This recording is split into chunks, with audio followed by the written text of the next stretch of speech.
ಚಿಕ್ಕಬಳ್ಳಾಪುರ ಶಾಸಕ ಪ್ರದೀಪ್ ಈಶ್ವರ್ ಕ್ಷೇತ್ರಕ್ಕೆ ಕಾಲಿಟ್ಟು 23 ದಿನಗಳಾಗಿದೆ. ಕೆಂಪೇಗೌಡ ಜಯಂತಿಯ ದಿನ ತೊಡೆ ತಟ್ಟಿ ಮೀಸೆ ತಿರುವಿ ಹೋದ ಶಾಸಕರು ಮತ್ತೆ ಕ್ಷೇತ್ರದತ್ತ ಮುಖ ಮಾಡಿಲ್ಲ. ಅಮಾಯಕ ಜೀವಗಳು ಬಲಿಯಾಗುತ್ತಿದ್ದರೂ ಕನಿಷ್ಠ ಸೌಜನ್ಯಕ್ಕೆ ಸ್ಥಳಕ್ಕೆ ಭೇಟಿ ನೀಡುವ ಪ್ರಯತ್ನವನ್ನು ಶಾಸಕ ಪ್ರದೀಪ್ ಈಶ್ವರ್ ಮಾಡಿಲ್ಲ. ಇಂತಹ ಶಾಸಕರ ಅಗತ್ಯವಾದರೂ ಏನೋ ಹೀಗೆ ಆಕ್ರೋಶ ವ್ಯಕ್ತವಾಗಿದ್ದು ಶಾಸಕ ಪ್ರದೀಪ್ ಈಶ್ವರ್ ಸ್ವಂತ ಗ್ರಾಮ ಪೆರೇಸಂದ್ರದಲ್ಲಿ. ಕಾರಣ ಅಮಾಯಕ ಬಾಲಕಿಯೊಬ್ಬಳ ಸಾವು. ಈ ಸಾವಿಗೆ ವೈದ್ಯಕೀಯ ನಿರ್ಲಕ್ಷ್ಯವೇ ಕಾರಣ ಎಂಬ ಆರೋಪ. ಪೆರೇಸಂದ್ರ ಗ್ರಾಮದ ಸುಮಾರು 9 ವರ್ಷದ ಶಶಿಕಲಾ ಎಂಬ ಬಾಲಕಿ ಮನೆಯ ಮುಂದೆ ಆಟವಾಡುವಾಗ ಎಡವಿ ಬಿದ್ದಿದ್ದಾರೆ. ಬಿದ್ದ ಕಾರಣಕ್ಕೆ ಆಕೆಗೆ ಹೆಚ್ಚು ಗಾಯಗಳೇನೂ ಆಗಿರಲಿಲ್ವಂತೆ. ಆದರೆ ಉಸಿರಾಟದ ತೊಂದರೆಯಾಗಿದೆ ಎಂಬುದು ಪೋಷಕರ ಅಳಲು. ಇದರಿಂದ ಕೂಡಲೇ ಪೆರೇಸಂದ್ರ ಗ್ರಾಮದ ಪ್ರಾಥಮಿಕ ಆರೋಗ್ಯ ಕೇಂದ್ರಕ್ಕೆ ಮಗುವನ್ನು ಕರೆತರಲಾಗಿದೆ. ಆದರೆ ಸಂಜೆ 6 ಗಂಟೆ ಸಮಯವಾಗಿದೆ, ಜೊತೆಗೆ ಭಾನುವಾರ. ಹಾಗಾಗಿ ವೈದ್ಯರಿರಲಿ, ಕನಿಷ್ಠ ವೈದ್ಯಕೀಯ ಸಿಬ್ಬಂದಿಯು ಆಸ್ಪತ್ರೆಯಲ್ಲಿ ಇರಲಿಲ್ವಂತೆ. ಇದರಿಂದ ಕೂಡಲೇ ಮಗುವನ್ನು ಚಿಕ್ಕಬಳ್ಳಾಪುರ ಆಸ್ಪತ್ರೆಗೆ ಸಾಗಿಸುವ ಮಾರ್ಗ ಮಧ್ಯೆ ಮಗು ಕೊನೆಯುಸಿರು ಎಳೆದಿದೆ. ಇದರಿಂದ ಮೃತ ಬಾಲಕಿಯ ಪೋಷಕರು ಮತ್ತು ಪೆರೇಸಂದ್ರ ಗ್ರಾಮಸ್ಥರು ಸ್ಥಳೀಯವಾಗಿರುವ ಪ್ರಾಥಮಿಕ ಆರೋಗ್ಯ ಕೇಂದ್ರದಲ್ಲಿ ವೈದ್ಯರಿದ್ದರೆ ಕನಿಷ್ಠ ಪ್ರಾಥಮಿಕ ಚಿಕಿತ್ಸೆ ನೀಡಿ ಮಗುವನ್ನು ಉಳಿಸಬಹುದಿತ್ತು. ಇದೇ ಗ್ರಾಮದವರು ಶಾಸಕರಾಗಿದ್ದರೂ ಆಸ್ಪತ್ರೆಗೆ ಅಗತ್ಯ ಮೂಲ ಸೌಕರ್ಯ ಒದಗಿಸುವಲ್ಲಿ ವಿಫಲವಾಗಿರುವುದು ಶೋಚನೀಯ ಎಂದು ಪ್ರತಿಭಟನಾಕಾರರು ಆಕ್ರೋಶ ವ್ಯಕ್ತಪಡಿಸಿದರು. ಇನ್ನು ಪ್ರತಿಭಟನೆ ನೇತೃತ್ವ ವಹಿಸಿದ್ದ ಭಗತ್ ಸಿಂಗ್ ಚಾರಿಟಬಲ್ ಟ್ರಸ್ಟ್ ಅಧ್ಯಕ್ಷ ಸಂದೀಪ್ ರೆಡ್ಡಿ ಶಾಸಕ ಪ್ರದೀಪ್ ಈಶ್ವರ್ ಮತ್ತು ರಾಜ್ಯ ಕಾಂಗ್ರೆಸ್ ಸರ್ಕಾರದ ವಿರುದ್ಧ ಆಕ್ರೋಶ ವ್ಯಕ್ತಪಡಿಸಿದರು. ಈ ವೇಳೆ ಮಾತನಾಡಿದ ಸಂದೀಪ್ ರೆಡ್ಡಿ, ಪೆರೇಸಂದ್ರ ಗ್ರಾಮದ 9 ವರ್ಷದ ಶಶಿಕಲಾ ಎಂಬ ಮಗು ಮೃತಪಟ್ಟಿದೆ. ಮನೆಯ ಬಳಿ ಆಟ ಆಡುವಾಗ ಬಿದ್ದು ಅಲ್ಪ ಸ್ವಲ್ಪ ಗಾಯಗಳಾಗಿವೆ. ಉಸಿರಾಟದ ತೊಂದರೆ ಎದುರಾಗಿದೆ. ಸಂಜೆ 6 ಗಂಟೆಗೆ ಆಸ್ಪತ್ರೆಗೆ ಕರೆತಂದಿದ್ದಾರೆ. ಸರ್ಕಾರಿ ಆಸ್ಪತ್ರೆಯಲ್ಲಿ ವೈದ್ಯರಾಗಲಿ ಸಿಬ್ಬಂದಿಯಾಗಲಿ ಇರಲಿಲ್ಲ. ಹಾಗಾಗಿ ಚಿಕ್ಕಬಳ್ಳಾಪುರ ಆಸ್ಪತ್ರೆಗೆ ಸಾಗಿಸುವಾಗ ಮಗು ಕೊನೆಯುಸಿರು ಎಳೆದಿದೆ. ಇಲ್ಲಿನ ತಪ್ಪುಗಳ ಬಗ್ಗೆ ಪರಿಶೀಲನೆ ಮಾಡುವ ಪ್ರಯತ್ನವನ್ನು ಶಾಸಕ ಪ್ರದೀಪ್ ಈಶ್ವರ್ ಮಾಡುತ್ತಿಲ್ಲ. 3 ವರ್ಷಗಳಾದರೂ ಯಾವುದೇ ಅಭಿವೃದ್ಧಿಯ ಚಿಂತನೆ ಶಾಸಕರಿಗೆ ಇಲ್ಲ ಎಂದು ಆರೋಪಿಸಿದರು. ಸ್ಥಳೀಯರು ಮಾಧ್ಯಮದಲ್ಲಿ ಎಷ್ಟೇ ಎಚ್ಚರಿಸಿದರೂ ಶಾಸಕರು ತಿದ್ದಿಕೊಳ್ಳುವ ಪ್ರಯತ್ನ ಮಾಡಿಲ್ಲ. ಬಹಳಷ್ಟು ಮಂದಿ ಆಸ್ಪತ್ರೆಯಲ್ಲಿ ಸಮಯಕ್ಕೆ ಸರಿಯಾಗಿ ಚಿಕಿತ್ಸೆ ಸಿಗದೆ ಮೃತಪಡುವುದು ಸಾಮಾನ್ಯವಾಗಿದೆ.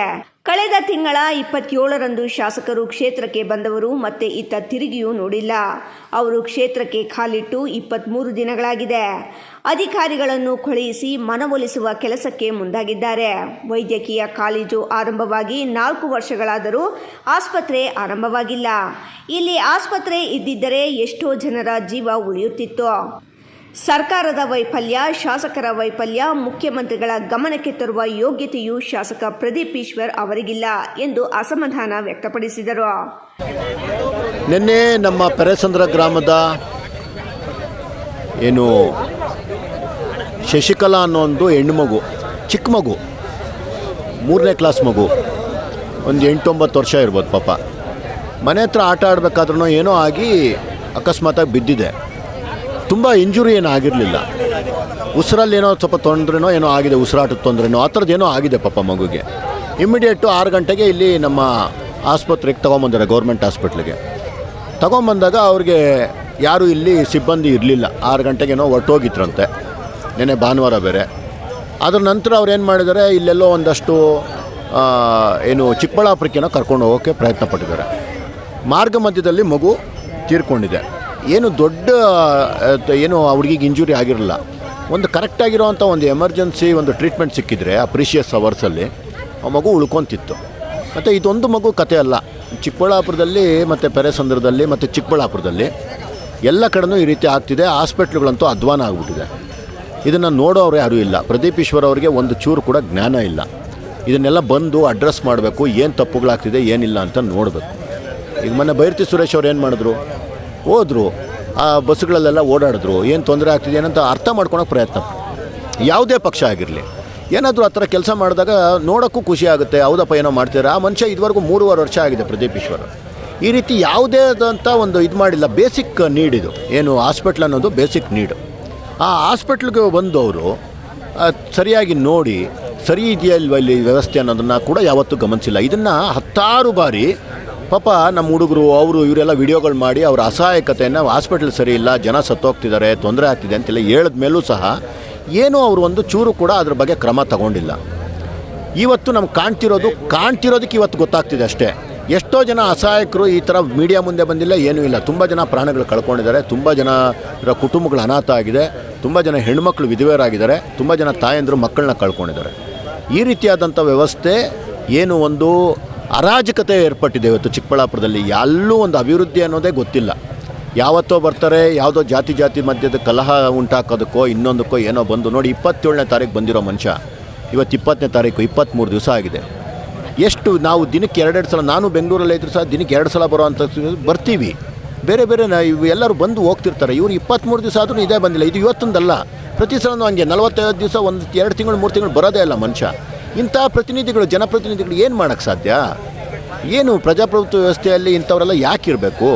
ಈ ರೀತಿ ಜೀವಗಳು ಕಳ್ಕೊತಾ ಇದ್ದಾರೆ.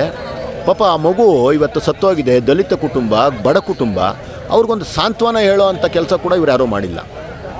ಇಲ್ಲಿ ಬಂದು ನಾವು ಇವತ್ತು ಕೂತಿರೋದಕ್ಕೆ ಇಡೀ ತಿಪ್ಪೆ ಸಾರ್ಸೋಕ್ಕೆ ಬಂದಿದ್ದಾರೆ. ಅಧಿಕಾರಿಗಳನ್ನು ಕಳಿಸಿ ನಮ್ಮನ್ನು ಮನವೊಲಿಸೋಕ್ಕೆ ಪ್ರಯತ್ನ ಪಡ್ತಿದ್ದಾರೆ. ಇಲ್ಲಿ ಕೂಗಳತೆ ದೂರದಲ್ಲಿ ನಮ್ಮದು ಮೆಡಿಕಲ್ ಕಾಲೇಜ್ ಇದೆ, 1 ಕಿಲೋಮೀಟ್ರ್ ದೂರ. ಆ ಮೆಡಿಕಲ್ ಕಾಲೇಜಲ್ಲಿ ಇವತ್ತವರೆಗೂ ಆಸ್ಪತ್ರೆ ಇಲ್ಲ. ಏನು ಆಸ್ಪತ್ರೆ 4 ವರ್ಷ ಆಗಿದೆ ಆಗಿ, ಮೆಡಿಕಲ್ ಕಾಲೇಜ್ ಸ್ಟಾರ್ಟ್ ಆಗಿದೆ. 4 ವರ್ಷದ ಪಾಪ ವಿದ್ಯಾರ್ಥಿಗಳು, ಮೆರಿಟ್ ಸ್ಟೂಡೆಂಟ್ಸು ಮೆಡಿಕಲ್ ಕಾಲೇಜಲ್ಲಿ ಬರೋದು, ಏನು ಅದು ಗೌರ್ಮೆಂಟ್ ಕಾಲೇಜಲ್ಲಿ ಸೀಟ್ ಸಿಗೋವಂಥದ್ದು. ಅವ್ರಿಗೆ ಆಸ್ಪತ್ರೆ ಇಲ್ಲ, ಆಸ್ಪತ್ರೆಗಳೇ ಅವ್ರಿಗೆ ಪ್ರಯೋಗಾಲಯ. ಅಲ್ಲಿಗೆ ಇನ್ನೆಲ್ಲೋ ಕರ್ಕೊಂಡು ಹೋಗ್ತಾರೆ ಪಾಪ. ಜೊತೆಗೆ ಇಲ್ಲಿ ಆಸ್ಪತ್ರೆ ಇದ್ದಿದ್ದರೆ ಎಷ್ಟೊಂದು ಜನಗಳ ಜೀವ ಉಳಿತಾ ಇತ್ತು. ಸುಮಾರು ಒಂದು 300-400 ಹಳ್ಳಿಗಳ ಜನ ಈಸಿಯಾಗಿ ಅಲ್ಲಿಗೆ ಹೋಗ್ತಿದ್ರು. ಯಾವುದನ್ನೂ ಮಾಡ್ತಿಲ್ಲ. ಸರ್ಕಾರದ ವೈಫಲ್ಯ, MLA ವೈಫಲ್ಯ. ಇದನ್ನು ಸರ್ಕಾರದ ಮುಖ್ಯಮಂತ್ರಿಗಳ ಗಮನಕ್ಕೆ ತಗೊಂಬರೋ ಅಷ್ಟು ಯೋಗ್ಯತೆ ಕೂಡ ಈ ಪ್ರದೀಪ್ ಈಶ್ವರ್ಗೆ ಇಲ್ಲ. ಮಂತ್ರಿಯಾಗಿ ಹೊರಟಿದ್ದಾರೆ. ಮಂತ್ರಿಯಾಗಿ ಯಾರನ್ನೇನು ಮಾಡಬೇಕು ಅಂತಿದ್ದಾರೋ ಗೊತ್ತಿಲ್ಲ. ಈ ರೀತಿಯಾದಂತಹ ವ್ಯವಸ್ಥೆಯಲ್ಲಿ ನಾವಿವತ್ತು ಜನಗಳಿಗೆ ಇನ್ಮೇಲೆ ಆ ರೀತಿ ಅನ್ಯಾಯ ಆಗಬಾರ್ದು. ಆ ಮಗುಗೆ ಆ ಸತ್ತೋಗಿರೋಂಥ ಮಗು ಮನೆಯಲ್ಲಿ ಹಣ ಕೊಡೋಕ್ಕೆ ಹೋದೆ ನಾನು. ಅವರೊಂದೇ ಮಾತು ಹೇಳಿದ್ದು, ನಮ್ಗೆ ಹಣ ಬೇಡ, ನಮ್ಮ ಮಗುಗಾಗಿರೋ ಅಂತಹ ಅನ್ಯಾಯ, ನಮ್ಮ ಕುಟುಂಬಕ್ಕಾಗಿರೋ ಅನ್ಯಾಯ ಇನ್ನೊಂದು ಸಲ ಆಗಬಾರ್ದು, ಇದಕ್ಕೆ ಹೋಗಿ ತಾವು ಹೋರಾಟ ಮಾಡಬೇಕು. ಅದನ್ನು ಮಾಡಿದ್ರೆ ನೀವು ನಮಗೆ ಹಣ ಕೊಟ್ಟಕ್ಕಿಂತ ಜಾಸ್ತಿ ಅಂತ ಹೇಳಿದ್ರು. ಅವ್ರು ಹೇಳಿದ್ದು ಕರೆಗೋಸ್ಕರ ನಾವು ಇಲ್ಲಿ ಬಂದು ಕೂತಿದ್ದೀವಿ. ಇನ್ಯಾವ ಕುಟುಂಬಗಳಲ್ಲೂ ಈ ರೀತಿ ಸರಿಯಾದ ಸಮಯಕ್ಕೆ ಚಿಕಿತ್ಸೆ ಸಿಗದಿರ ಯಾರು ಸಾಯಬಾರ್ದು ಅಂತ ನಂಗಿದ್ರೆ ಇಮ್ಮಿಡಿಯೇಟಾಗಿ ವ್ಯವಸ್ಥೆ ಬದಲಾವಣೆ ಆಗಬೇಕು. ಏನು 4 ವರ್ಷದಿಂದಲೂ ನೆನೆಗುದ್ದಿಗೆ ಬಿದ್ದಿರೋ ಅಂತಹ ಮೆಡಿಕಲ್ ಆಸ್ಪತ್ರೆ ಏನಿದೆ, ಕಾಲೇಜ್ಗೆ ಅಟ್ಯಾಚ್ ಆಗಿರೋವಂಥದ್ದು, ಅದು ಇಮ್ಮಿಡಿಯೇಟಾಗಿ ಪ್ರಾರಂಭ ಆಗಬೇಕು. ಲಕ್ಷಾಂತರ ಕೋಟಿ ಬಜೆಟ್ ಹಾಕ್ತೀರಾ, ಹೆಲ್ತ್ ವೆರಿ ಇಂಪಾರ್ಟೆಂಟ್ ಅಂತ ಗೊತ್ತಿದೆ. ಅದಕ್ಕೆ ನೀವು ಹಣ ಕೊಟ್ಟು ಅದನ್ನು ಸರಿ ಮಾಡೋವಂಥ ಯೋಗ್ಯತೆ ಇಲ್ದಿರೋ ಸರ್ಕಾರಗಳಿಗೆ ನಿಮಗೆ ಚೀಮಾರಿ ಆಗ್ತಾಯಿದ್ದೀವಿ. ಪೆರೇಸಂದ್ರ ಗ್ರಾಮ ಮಾತ್ರ ಅಲ್ಲ, ಇಡೀ ಚಿಕ್ಕಬಳ್ಳಾಪುರದ ಎಲ್ಲ ಜನತೆ ನಿಮಗೆ ಈ ಕಾಂಗ್ರೆಸ್ ಸರ್ಕಾರಕ್ಕೆ ಚೀಮಾರಿ ಆಗ್ತಿದೆ. ಮೃತ ಮಗುವಿನ ಕುಟುಂಬಕ್ಕೆ ಧನ ಸಹಾಯ ಮಾಡಲು ತಾವು ಮುಂದಾದ ವೇಳೆ ತಮ್ಮ ಮಗುವಿಗೆ ಆದ ಅನ್ಯಾಯ ಮತ್ತೊಬ್ಬರಿಗೆ ಆಗಬಾರದು. ನಮಗೆ ಹಣ ಬೇಡ ಎಂದು ಮೃತ ಬಾಲಕಿ ಕುಟುಂಬದವರು ಹೇಳಿದ್ದಾರೆ. ಹೋರಾಟ ಮಾಡಿ ವ್ಯವಸ್ಥೆ ಸರಿಪಡಿಸುವಂತೆ ಅವರು ಕೋರಿದರು. ಇಂತಹ ಘಟನೆ ಪುನರಾವರ್ತನೆಯಾಗಬಾರದು. ವ್ಯವಸ್ಥೆ ಬದಲಾಗಬೇಕು. 4 ವರ್ಷಗಳಿಂದ ನೆನೆಗುದಿಗೆ ಬಿದ್ದಿರುವ ವೈದ್ಯಕೀಯ ಕಾಲೇಜಿನ ಆಸ್ಪತ್ರೆ ಆರಂಭವಾಗಬೇಕು. ರಾಜ್ಯ ಕಾಂಗ್ರೆಸ್ ಸರ್ಕಾರಕ್ಕೆ ಇಡೀ ಜಿಲ್ಲೆಯ ಜನತೆ ಛೀಮಾರಿ ಹಾಕುತ್ತಿದ್ದಾರೆ ಎಂದು ಆಕ್ರೋಶ ವ್ಯಕ್ತಪಡಿಸಿದ್ದಾರೆ.